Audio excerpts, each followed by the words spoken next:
Agora que Brinqui xa sabía dicir sen timidez ningunha, ía todos os días polo prado cantando o seu son. Encantáballe, era como un pequeno latexo que lle alegraba o corazón. Unha mañá, mentres corría pola herba do prado, decidiu afastarse un pouco máis da granxa, explorar un outeiro cercano que nunca visitara. Subiu pasiño a pasiño e cando chegou arriba parouse a mirar a paisaxe. Todo estaba moi calado. Nin o galo cantaba, nin a vaca rumiaba, nin o sapo facía.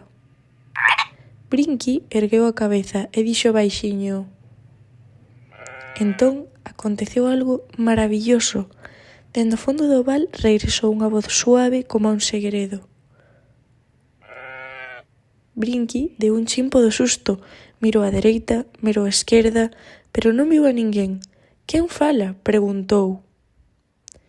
Brinqui poñía as orellas en punta. Non entendía nada, pero sentía unha alegría rara, como unha chispa no seu interior.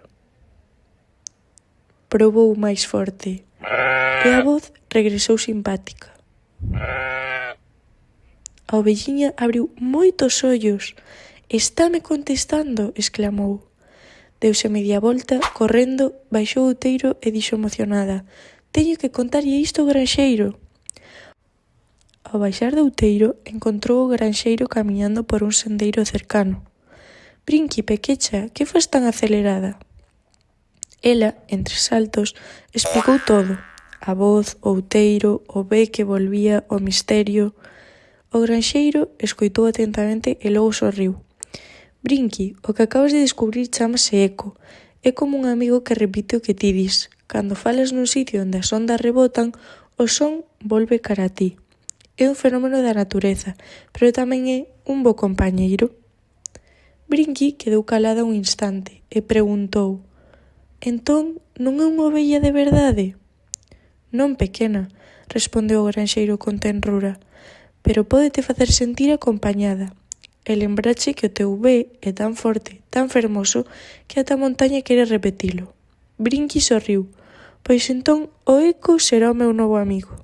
Sen pensalo dúas veces, colleu carreira outra vez cara ao outeiro. Agora non lle importaba ser a única ovella da granxa. Aquel día, nese outeiro, Brinqui compuxo a súa primeira canción, unha canción para o seu amigo Eco. Cando digo ve, ve, ve, sempre me responde ve. Cando falo moito to, nunca se aburre. Cando estou sola, la, la, de repente, escoito o son canto to, que me dá alento to.